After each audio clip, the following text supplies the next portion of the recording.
qu'à payer la reconstruction du grand temple de la Diane des Éphésiens. Le monsieur était propriétaire de l'une des 7 merveilles du monde. Excusez-moi, il n'avait pas une Porsche ni une Ferrari. Il avait l'une des 7 merveilles du monde. Il était riche à un niveau qui nous échappe. Et à un moment donné, ça a été dit, le tremblement de terre a fait. Ils ont tout perdu, 400 et quelques années plus tard, victimes du temps. Ils ont emprunté de l'argent, ils ont essayé, ils n'ont jamais pu rembourser. La ville est tombée par terre. Et les tremblements de terre, ça peut arriver. Et vous savez, ce message, ça pourrait sembler dur et méchant. Je vais le dire à personne, je vais me le dire à moi. Le Seigneur me parlerait, il me dirait, Steve, tu es devant les copains, là, tu prêches l'évangile. Mais moi, je sais qui tu es, Steve. Eux, ils ne savent pas qui tu es. Moi, je vois tout au fond, là-bas. Tu passes pour être vivant. À leurs yeux, tu es vivant. À leurs yeux, tu es un serviteur de Dieu. Mais moi, je sais que tu es mort. Ça serait dur d'accepter ça.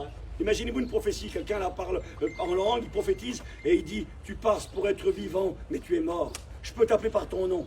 Et tout d'un coup, il dirait, c'est toi, Steve.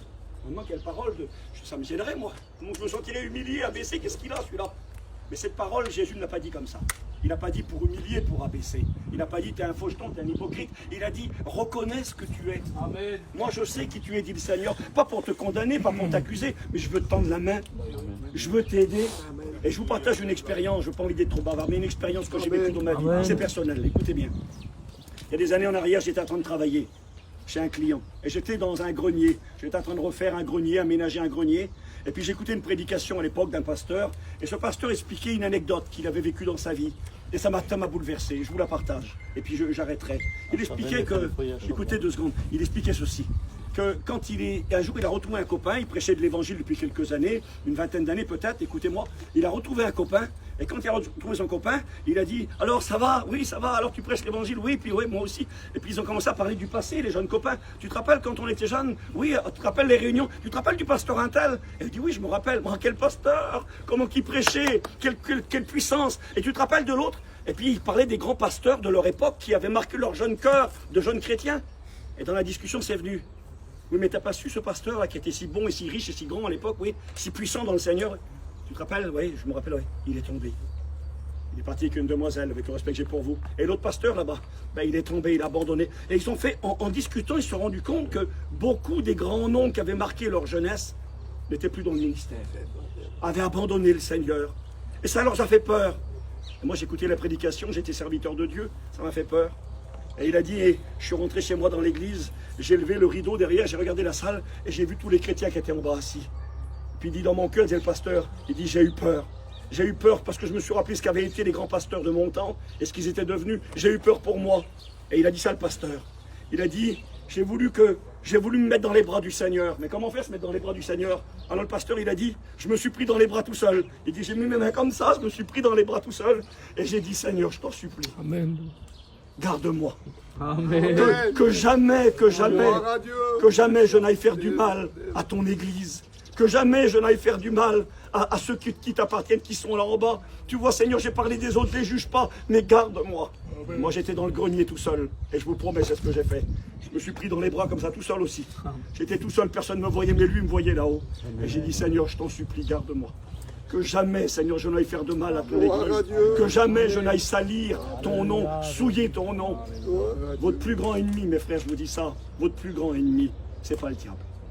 C'est un ennemi redoutable, méchant. Il viendra vous attaquer, essayer de vous blesser. Mais votre plus grand ennemi, c'est vous. C'est moi, mon plus grand ennemi. C'est moi qui prends les décisions. C'est moi qui va pouvoir prendre les mauvaises décisions. Et j'ai besoin plein d'humilité. Ne vous croyez pas grand. Ne vous croyez pas fort. Mettez-vous dans les bras. Seigneur, prends-moi dans tes bras. Garde-moi afin que jamais je n'aille salir ton nom. Et je finis. Et si malheureusement tu as échoué, et si malheureusement avec honnêteté, quand tu regardes ton cœur, parce qu'un événement s'est produit, un tremblement de terre, et que tu dis, ben, Seigneur, à l'intérieur c'est mort et c'est cassé. C'est une bonne nouvelle qu'on a écoutée tout de suite. C'est pas Jésus qui a dit, tu parais pour être vivant et t'es mort et dégage. C'est Jésus qui dit, moi je sais qui tu es. Mais moi je veux t'aider. Parce que nous servons le Dieu qui ressuscite les morts. Et si parmi nous dans ce voyage, et je le crois, je crois qu'il y a des chrétiens, il y a des pasteurs, il y a des rétrogrades, il y a des inconvertis, ben croyez-le, le Christ est capable de vous rétablir, de vous restaurer. Et plus, des fois on voudrait dire au Seigneur, redonne-moi ce que j'ai perdu. Hein, il fait le petit cantique Tyson, redonne-moi ce que j'ai perdu. Eh bien écoutez ce que je vais vous dire et j'ai fini. Jésus ne veut pas te redonner ce que tu as perdu. Comment ça? Non. Il veut te redonner bien plus que ce que tu as perdu. Je vous promets que c'est la vérité. Ce que tu as vécu avec Dieu, il y a 5 ans, il y a 10 ans, aussi grand que ça a été, aussi riche que ça a été. Je l'ai dit, il faut sortir du cercle. On connaît ça de Dieu. Tu as vécu des grandes choses avec Dieu. Aujourd'hui, il y a eu une cassure, il y a eu un arrêt. L'ennemi a trouvé une faille, tu as peut-être fait les mauvais choix.